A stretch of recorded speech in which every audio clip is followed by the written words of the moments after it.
Full Service Radio is proudly supported and hosted by Simplecast, the easiest way for a podcast creator to publish and distribute audio on the internet. For more information, visit simplecast.com. Full Service Radio. Peace, everyone, and welcome to the Edible Activist Podcast. I'm your host, Melissa L. Jones, broadcasting live from the lobby of the Line, D.C. This podcast is where dynamic people of color in the food and agricultural space share their personal food journeys, passions, and perspectives that stem from the land, all exemplifying the spirit of activism in their own edible way. Let's get started.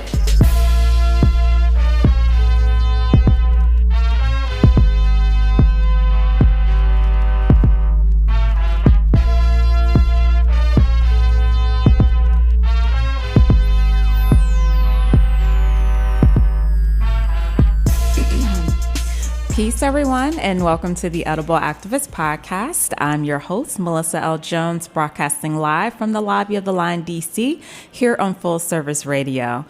Guess what today is, guys? Guess. What's today? It's our anniversary. Go ahead. Anniversary. I can't sing for nothing in the world. Get it, Chris. It is our 1-year anniversary for the Edible Activist Podcast. Oh my goodness. So on this day, 1 year ago approximately, is when the Edible Activist Podcast was officially, well, it was born before that, you know. It was officially launched. That was our first record here on Full Service Radio. And so that's really exciting and something to celebrate. And I couldn't celebrate by myself. So I had my homie, Chris Riddick of the Afro Beets. We back, baby. We back. It's your, how you say it? It's your boy.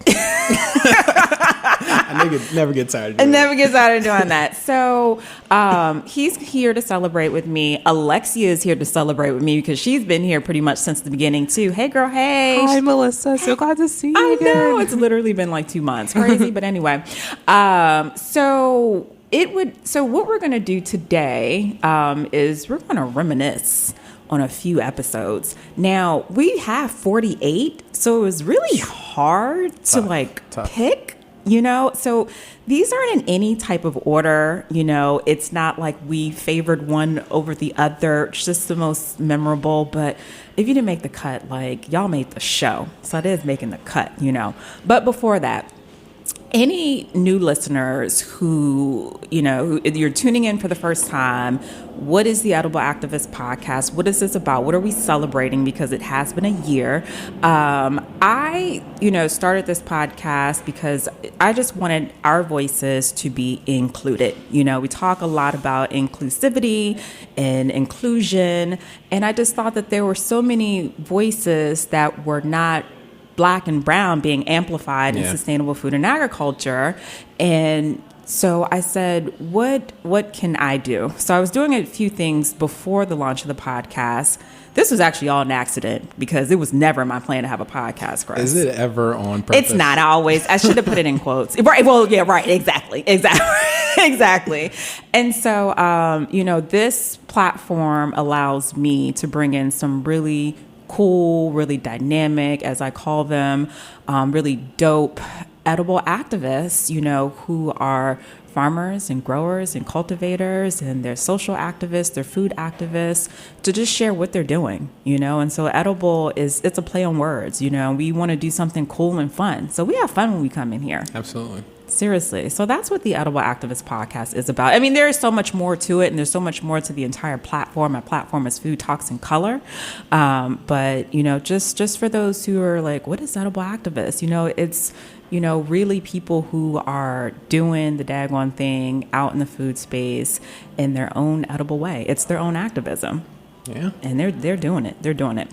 So with that said, we're actually going to we're going to dive right in. We're going to dive right in. So we're going to get right into it. So we're going to start off by our first clip, right? So actually not too long ago, I had the lovely pleasure of having Brittany Drakeford come into the studio, who is a member of Cottage City Community Gardens out in Prince George's County. When I think of Black excellence, I think of Brittany.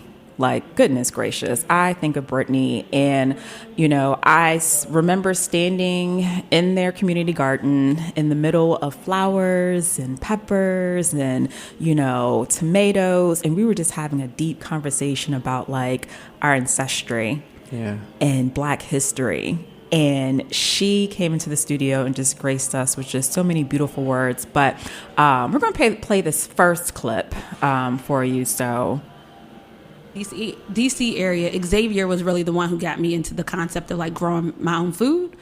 Who also went to North Carolina A&T. He did. He is also an Aggie as well. Yes. And then we talked more about this idea. And then Xavier was saying, "Oh, Brittany, have you heard about Horace Pippin? I've been doing some research into these peppers that he was trying to use." And I was like, Horace Pippin? Horace Pippin is the same artist. Yeah, he's an artist, right. And he was like, "Oh, well, he's also the seed saver." And for me, it really talks about this intersection and how Black people really integrate themselves in all aspects, how multifaceted we are. So we're not just people who are farmers or growers. We're also artists. We're also authors. We do all these different things in space. We're engineers. We're builders. And so we're scientists. Right. And so to see this all together in this one man of Horace Pippin and how that legacy, his legacy of seed saving, had now been transferred down to younger people in this generation was just like, super exciting. So I was just like, all right, Xavier. So just to give those a little bit of background on what Brittany's talking about, I collaborated on this project with Xavier Brown on Soulful City and Brittany on a fish pepper project. So Xavier had a cohort of Black and brown farmers and growers grow fish peppers, and we pretty much told the story of Horace Pippin and told some of the stories of the growers and farmers. And so I just love how just everything connects, because Brittany and Xavier went to college together.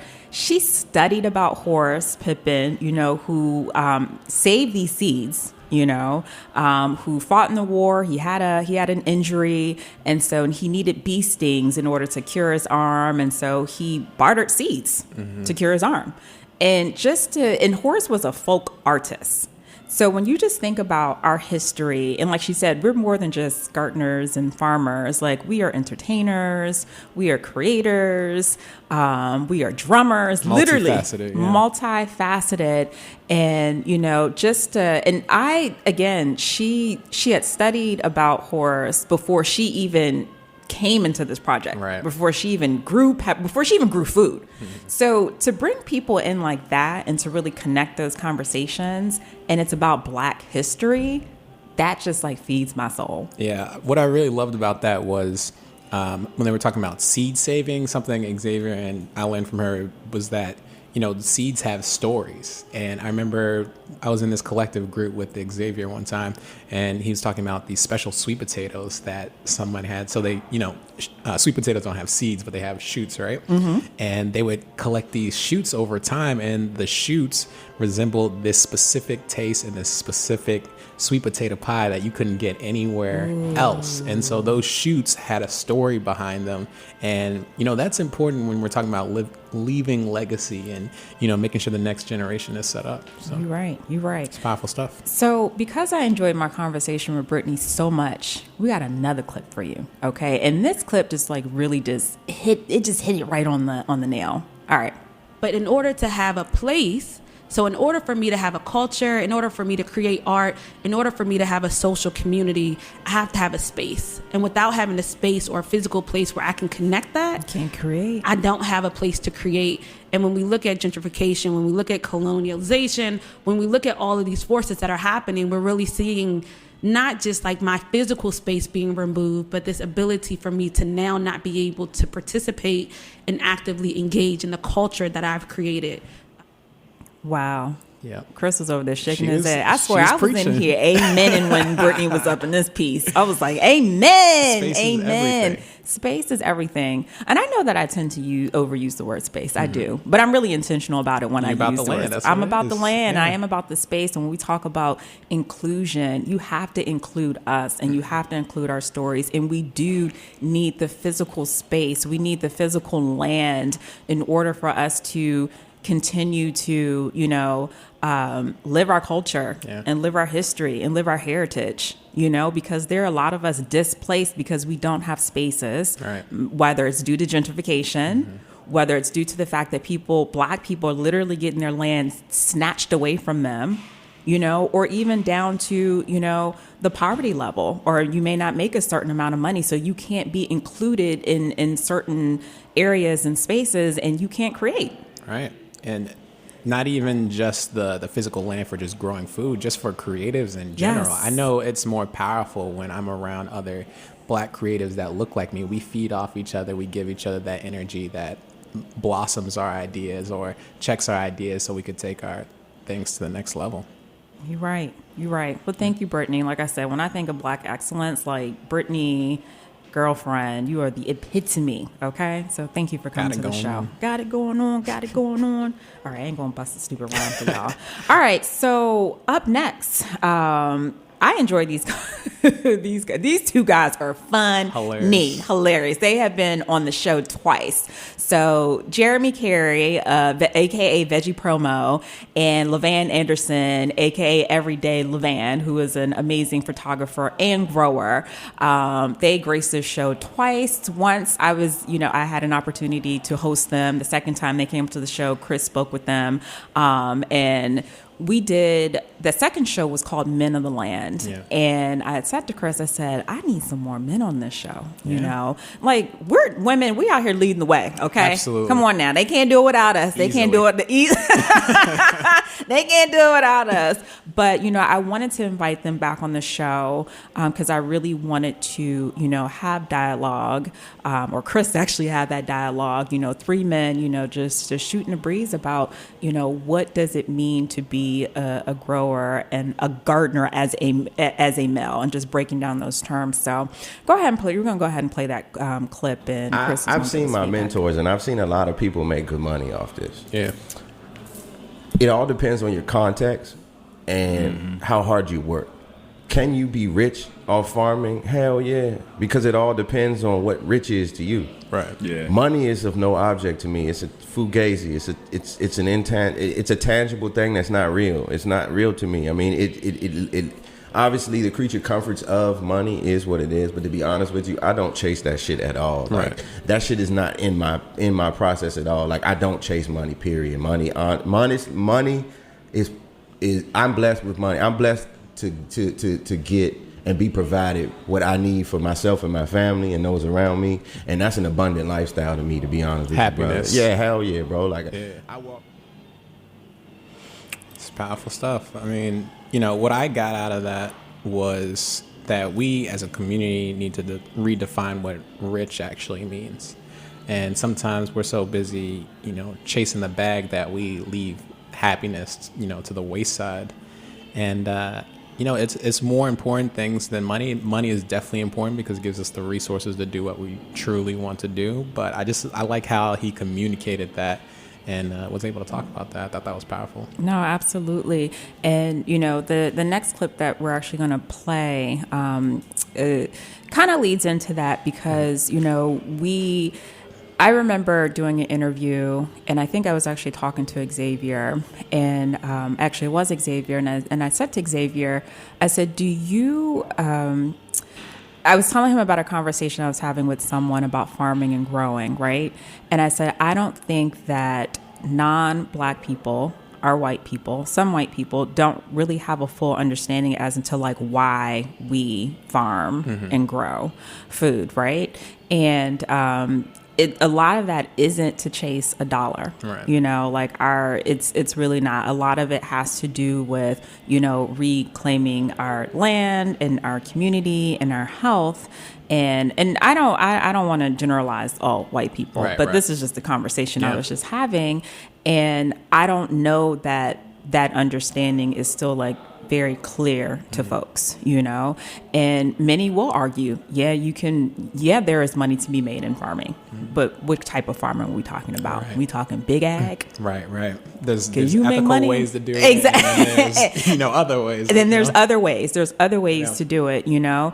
And so, but I'm like, there are a mix of things. I love the fact that the folks that we invite into this show, they are entrepreneurs. They are leveraging and using the growing space to create products, to create a legacy and to really have some type of sustainable income. You talk about sustainability, I'm looking to pass something down generations to come. Right. And so, and I've literally have heard and watched talks about how you can't make money off of farming. So, Jeremy hit it on the spot. It's really all about how you define it. So whatever you think rich is to you is rich. If it ain't rich, then it ain't rich. It's all relative. And so what leads me to our next clip from Kevin Alsop of Feeding 5,000. Amazing brother. But we'll go ahead and play his clip, and I'll give you some rundown about that. It is. Our motto is whoever controls your food source controls you. Absolutely. I don't want to be in control of you. Do not keep coming back to me for your food because you're going to get disappointed at one point in time. That's not what I want. I need you to take you and to grab a neighbor and you guys begin to produce your own food, because this is about empowering people, not owning people. I don't want to own nobody. So what you going to do? So the whole change in the currency concept is, okay, you got one neighbor, they growing tomatoes and peppers. You got another neighbor, they might be growing cucumbers and zucchini. You got another neighbor growing lettuce. And so now we begin to barter amongst each other. Here, you take this, you take that. Or services. It's a young lady. So we talked about food being currency. Yeah. Because there are some folks who come into the studio and I don't trust technology. I don't trust big ag. So at one point, food is going to be our currency. Yeah. So what is rich to you? And I'm not, I didn't mean to just ask, you don't have to answer that. But, just going back to, Jeremy's point about, chasing money and making money off of farming and stuff like that, it really boils down to, what do you value? Right. I think when you talk about value, it's what you bring to the table. It's not sustainable to keep, like you said, feeding Can you bring me a people. plate of food to the table, Chris? I could definitely do that. Okay, thank you. I can definitely do that. But is it sustainable unless I get paid for that every time? I got the cash. Okay? There we go.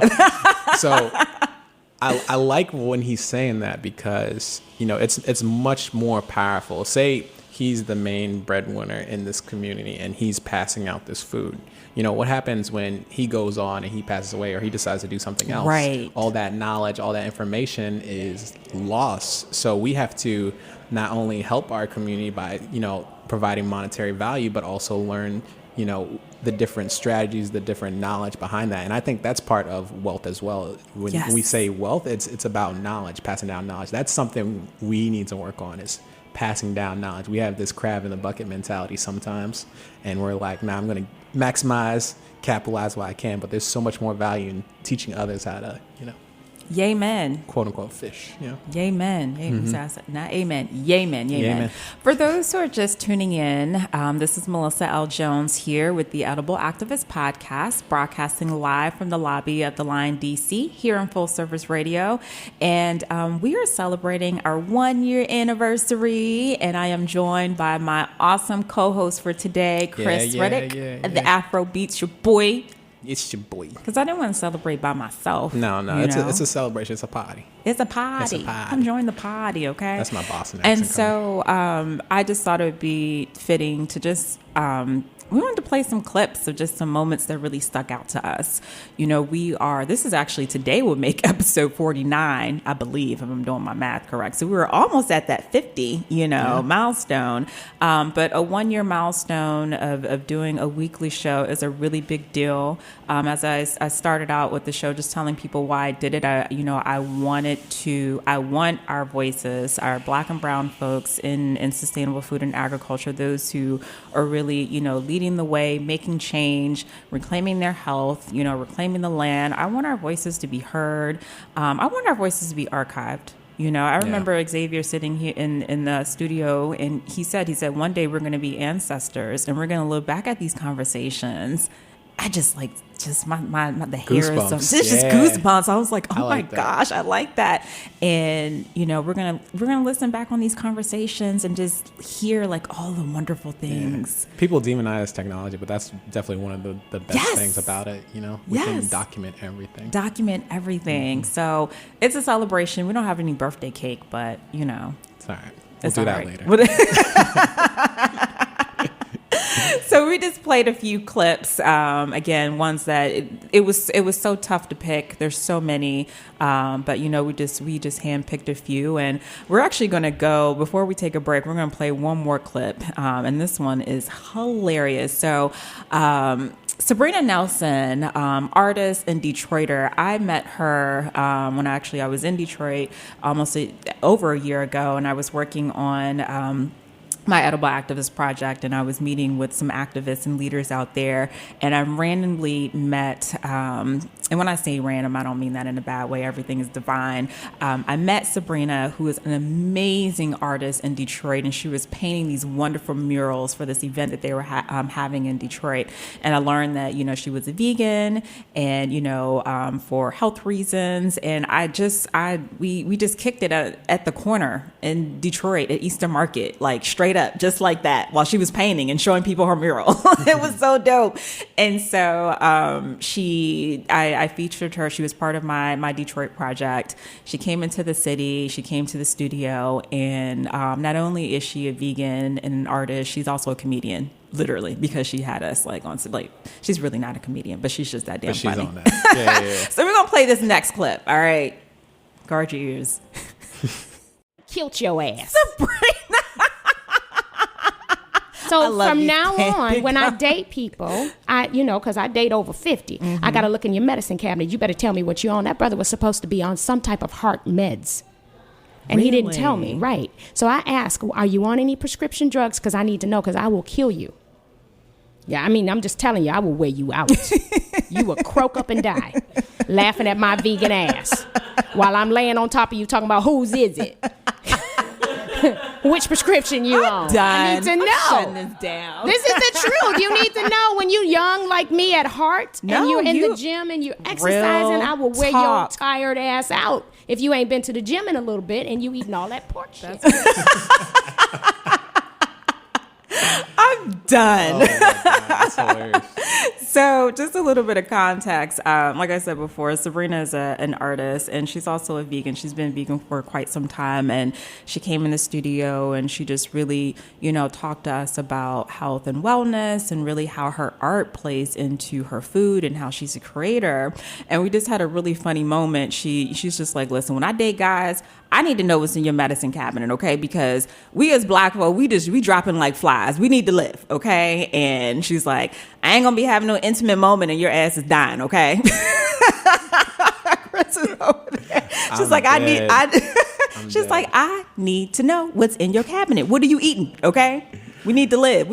But all seriousness, Yeah, though. I mean, she was joking, but But- that's important. Like Yes. finding people that are on the right vibration, so we all, connected, and we're moving towards the right goal. Absolutely. And again, she recognized, especially as, people of color and Black men who are dying from heart disease, she's like, I want to be around for a very long time. And having those conversations with whether it's your mom or your sister or somebody you're dating, you actually don't think about that. Like, Yeah. what, I know that's part. Now, I ain't dating nobody, y'all, but I'm also not looking for nobody. So please don't shoot me no DMs. But that actually is important. I think about that from time to time. Like, what if, the diet is poor, or what if we aren't vibing, we're not in alignment with what we believe about food and our food beliefs. And, because what is on your plate is essentially a reflection of your beliefs, right? It's true.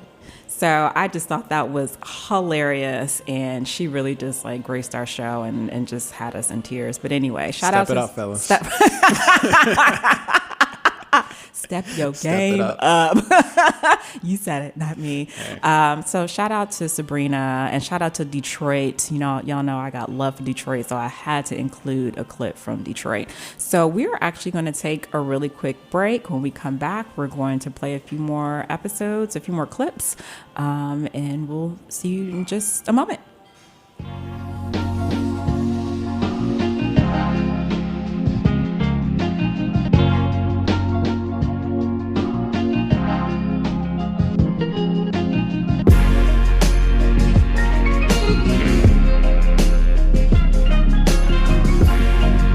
You're listening to Perfect Day, produced by Artists Authentic.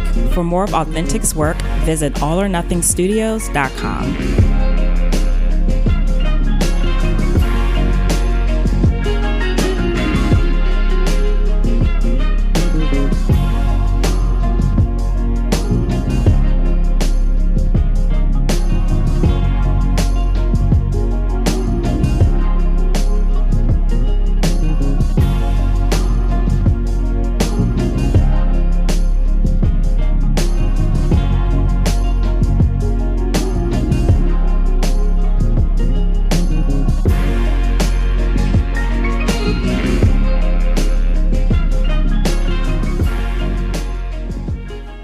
Welcome back, everyone. This is Melissa L. Jones here with the Edible Activist Podcast, broadcasting live from the lobby of the Line, D.C., here on Full Service Radio.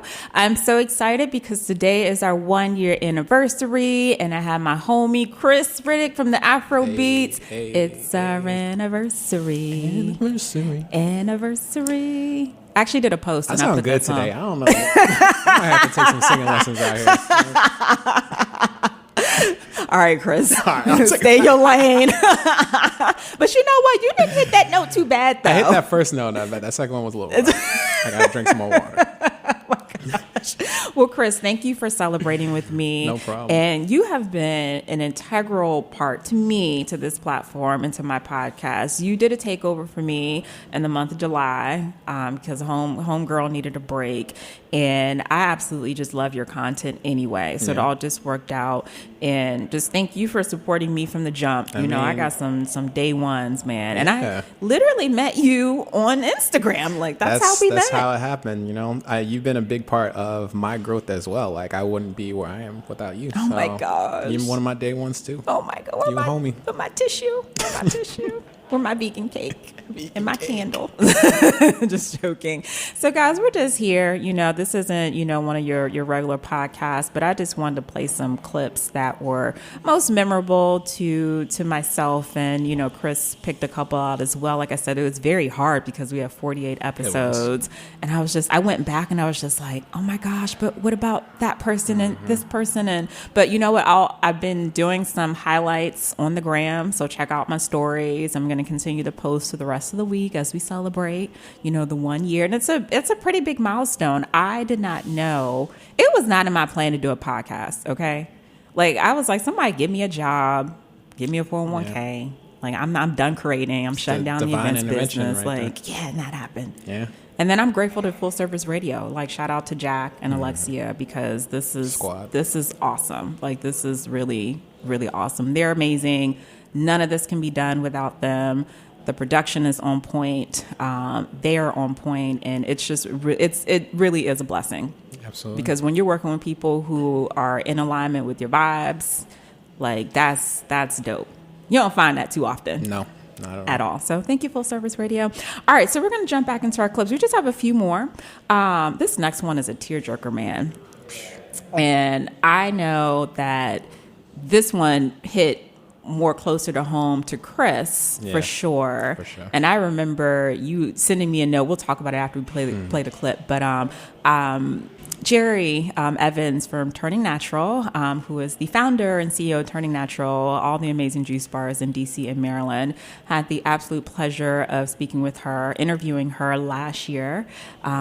Or was it the beginning of this year? I don't remember. But she came in the studio twice, though. She was here most recently. She helped me interview Rob Veggies, a.k.a. Veggies, of Trap Garden. And it's just been an honor to have her in this space and share her story. And she's hilarious, and she's fly girl all the way. But there was a moment during the episode, during the first interview that I did with Jerry that just really stuck out. And so we're going to play that. And I said, well, what's the good news? And she said, there's nothing else they can do for me. And I'm like, did they give you something? Are you are you in your right mind? Now? And she says, no. She said, I'm tired.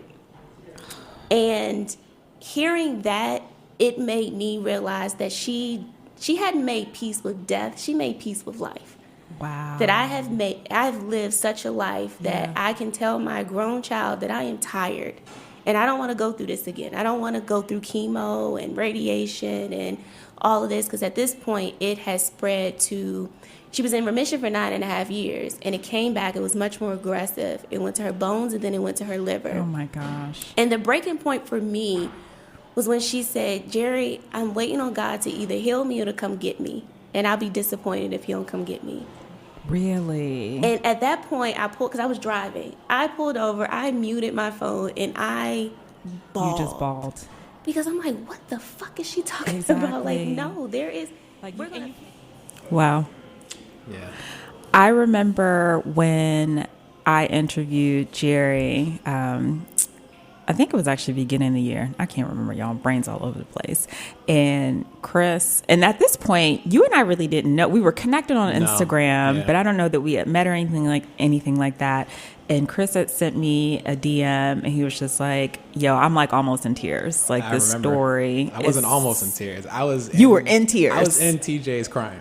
Yo. I was in Trader Joe's crying. Yo. Legit. I was like, wow, that's how I knew your platform was powerful, because if like I haven't cried in like 2 years or something. Oh my and gosh. like it was crazy. Like when you go through that, I went through that exact same experience with my dad. Mm-hmm. You know, going through the strongest person in your family, the head of the family, seeing their life force kind of deteriorate in like front of your eyes, like there's no pain like that. Like, it's crazy. But, you know, in that dark moment, I did take away like some light from it. You know, she said that her mom had made peace with not death, but life. But life, yeah. And I think that's something to aspire from, because, you know, a lot of people, they're alive, but they're not living. Ooh, say that again. They're alive, but they're not living. So people have, whether it's in their relationships, whether it's in how they eat, whether it's in the passion they're pursuing,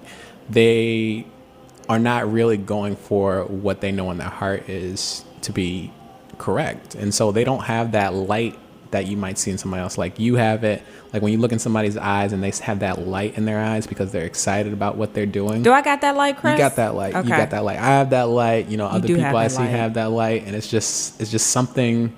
It's the fire in somebody that you're like seeing. I think that's what that light is. I follow Jerry on Twitter, and I don't tweet nothing. I need to take the page down. Okay, it's just useless. And you know, Jerry had tweeted. She was just like, "I can't believe I built something so dope." Right. Mm-hmm. And so, you know, Jerry has about 5 locations already. Another one coming to Tacoma Park. Another one in the works. And when you see all of her establishments turning natural and you hear her story, you just look back and just see how, you know, just one seed or one moment or one experience could really just balloon into something much bigger. Yeah. A dark experience too. A dark experience. And so, and I know, you know, Jerry is, you know, Jerry's, let me tell you, entrepreneur of all entrepreneurs. The girl don't play. All right. She's about her business. She's about her business. All right. You know, nothing else. She's about her business. And, you know, she is, and I love the fact that, yes, that is just one piece of the story. You know, Jerry opened her brick and mortar establishments and strategically placed them or opened them where there was some meaning behind to each location. You know, I remember her telling me the District Heights locations where she went to church. You know, she's from Southeast. That's why she has the place over in Southeast. She wanted something dope, something cool that people can relate to. You putting juice bars in the hood. I saw it firsthand. I was working at a teacher for 2 years off of H Street. They have one on the corner of H Street. Yep. And you know, that place, not only did it give me energy to deal with them kids, but the kids and the staff too, they would say, wow, you eat so healthy, because I would get salads from there. I would do the veggie patties. I would bring like the security guards back veggie patties, and they're like, oh, where'd you get this from? I was like, turn around, natural. You got to get that. You got to get it popping, your boy. And so it was impactful because they were seeing, you know, this black male figure who was teaching, which is rare, and like drinking these smoothies and seeing how delicious they were. And, you know, I was inspired by some of her smoothies. I did smoothies when we had garden club and different things like that. And so just having that as an option, like every other spot was either a chicken place, some kind of like convenience store with like junk food in it, and then you have this bright light of this like smoothie place. Like it's amazing and has amazing food and everything. It makes for a great photo op too. It Her does. stores are so beautiful. Yeah, they're beautiful. The people who work there are kind. Like They whatever are. she's doing with like teaching her people, like it's right. Like I remember one day, I'm not gonna name any other businesses, but I went from her place and then I got something for like a teacher of mine, teacher friend, and they were treating me so nice. I know the people by names, like shout out to Shaka, like, that's my girl. Hey, Shaka. Yeah, like. I know the people by names and like they always greet me. We always have a conversation. Like it's beautiful. And then I went to another place to get like some fries or something, which I didn't approve of, but I got it for them. And then the service was so bad. Like I felt so like after, and I was like, man, like You went from light to dark. yeah, like what happened? But it was beautiful. Yeah, well, shout out to Jerry. Shout out to Jerry. Just really, I can use Attorney Natural. Actually, I wanted to go to Attorney Natural before I came here, but life wouldn't let me live before I came to the podcast. Okay, it's all good. We'll celebrate later. All right, so we just have a couple more. A few more, actually. No, three more. So I am definitely not going to conclude this podcast without highlighting the amazing live podcast event that we did here at Full Service Radio at the Line Hotel with Dom Hozak on land liberation. Like, how awesome was that event, Chris? Oh, You it were was here. amazing. The cookies were bomb. He just remembers the cookies. I mean, you were talking too. It was good. Right, yeah. You were all right. No, it was but great, though. Dom, this wasn't the first time that I had Dom in the studio, and Dom dropped jewels the first time he was in the studio. He dropped more jewels when he was here for the live podcast event. So I just want to, play a clip for you guys. You created that space. I did. Yeah. To you. So for me, I think that land liberation means a few things. I think on the most kind of like theoretical, philosophical aspect, land liberation is sort of an anti-capitalist framework where we're viewing the land not just as some commodity like the idea of real estate, but actually the land and the earth as this system that we're a part of, and that we need to love and we need to nurture, and that we need to respect. And so land liberation sort of on the highest level kind of looks like a departure from the system that we're in now where everything's cut up and divided and you have your little plot and I have my little plot, into this like kind of framework where again we're seeing the earth and ourselves as an ecosystem. I just recently learned that the word eco literally means home, like its literal definition means home. And so, when I think of land liberation, the idea Free the land. Free the land. That has been a hot topic since forever. Yeah. Do you want to own land, Chris? I definitely do, but I was just thinking, just by listening to that clip now, like, you can own land according to, like, the government and things like that. But truly, I don't know if anybody owns the land. It's important to have our spaces where we can produce off it and share and have our share of things. But, when you start gardening, when you start eating right, you realize that the land is, a living, breathing thing. And like he was saying, like an ecosystem. And when you take care of that, then it takes care of you back. And sometimes I feel like we just see it as a thing to harvest from. But if you're not putting back in the nutrients, the life force that it needs, then it won't produce for what you want. No, that's spot on. And, so I had asked Dom, what does land liberation mean to him? And that was the theme for the podcast event. And that was his answer. And, Dom really just went on and preached for us the entire time. And he said, part of land liberation is, as like you said, taking care of the land, because there's been so much destruction. And I mean, when you just even think about the Amazon, and people think that stuff only been happening like as of late. That's been happening forever. Like, it's a pandemic. Yeah, it's bad. I think they said it was like the size of a football field per second or something like that. Something crazy. You have the destruction of the land, and our indigenous folks are being displaced. So when you think of free the land, Like, that is the total opposite of what's happening, and it's real. You know, when I think of, you know, just, I know that a lot of the conversations that take place here too is, you know, we invite a lot of folks who are plant-based eaters, and it's not just to, you know, preach to you about why you need to become vegan. Right. It's more than that. It's a whole entire environmental component to it, you know? And so all of this really connects, like all of it connects together. But he just had some really powerful statements. Do you want to add to that? Yeah, I think he was right on point with it. Don't have anything to add to that. Well, for our next clip, which I'm excited about, we just got 2 more. No, this is our last one, actually. Lauren Vanderpool, which was one of my favorites and one of your favorites. She was one of our first guests, Chef Lauren Vanderpool, who is a raw vegan chef. She's a DC native. She's full of light, love, energy. And she's so fun and she's so amazing. And the girl just is doing the daggone thing. So we're going to play a clip from Lauren, Chef Lauren. Yes, I tell people that all the time, that, you know, there's so many people who are vegan and yogis and all of this, or, you know, self-proclaimed yogis. Nasty. And what's happening is that, you know, they're broken and they're hurting, right? And so you have to really be energetically qualified for those kind of positions to say that you're that.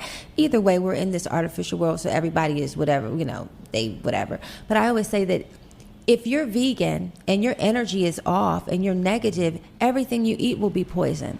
I'd rather hang out with somebody who's eating a pork chop, who's happy and loving and all that.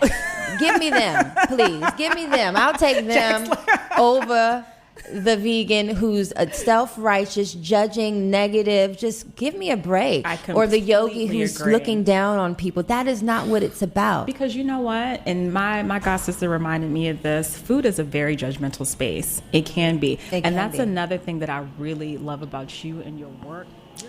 You gotta love Lauren, man. Yeah, she's a boss. But she was so right about that, though. Yeah, I don't understand it. You know, from my perspective, you know, going plant-based, being vegan, like when you're talking about a choice to be ethical through, you know, empathy for others, how dare you go around and turn your back on somebody who you were just doing the same thing like 5 months ago, you know? And the crazy thing is that it really is a sad reality that we have folks who think they may be more conscious than someone else and just you know, either nasty about it, or they feel more educated than you, or they feel more entitled to you, they feel more connected to the earth than you, and it's just not true. It's just not true. You know, I'm like, well, Lauren, you got a steak in front of you, you nice as hell. Like, we could kick it all day. You know, and that's that. And what I was saying towards the end of my dialogue with Lauren is that's what I appreciate the most about Lauren.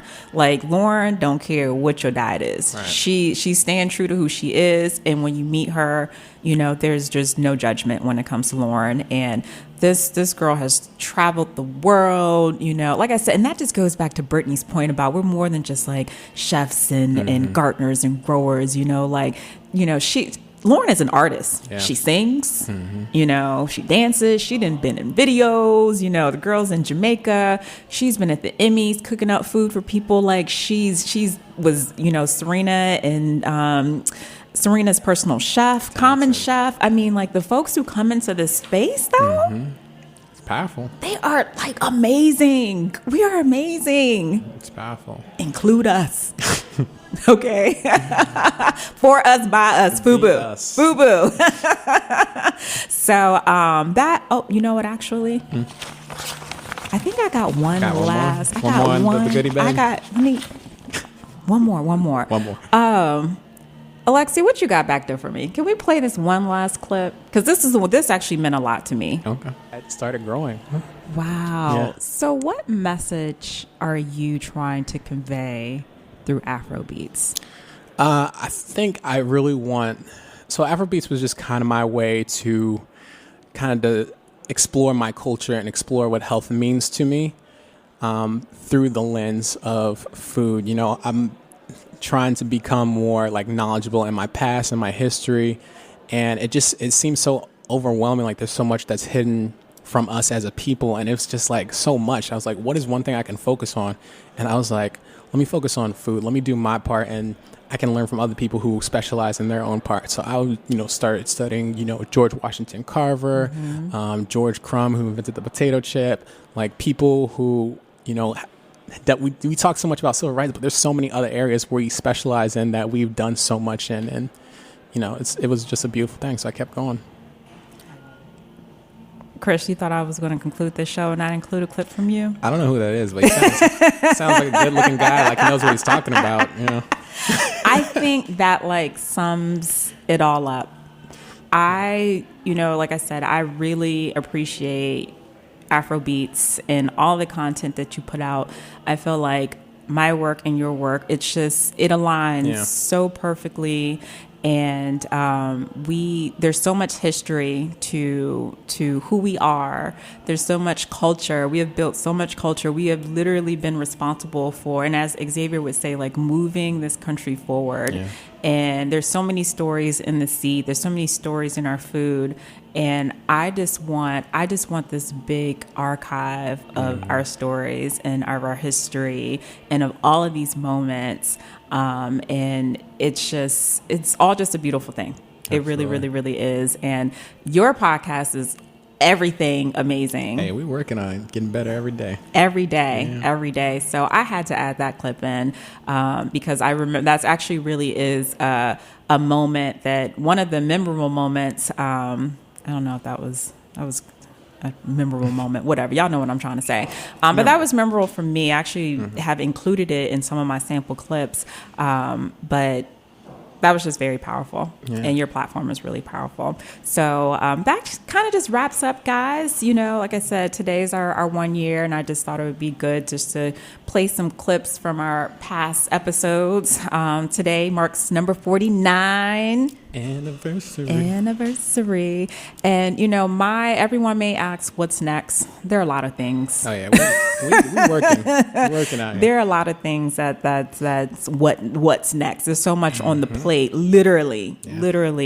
And I'm very honored to have this podcast. I'm very honored to sit in this chair almost every Wednesday and really break bread, with those who are just really implementing change, and whether it's just influencing the people next door, down the street, across the country, in a bed of soil. I want us to be included. I don't take that word inclusive lightly. I want our stories to be included. I want our actions to be included. I want us to be remembered. And, it's edible activism. We're fighting in our own little edible way. We're doing it.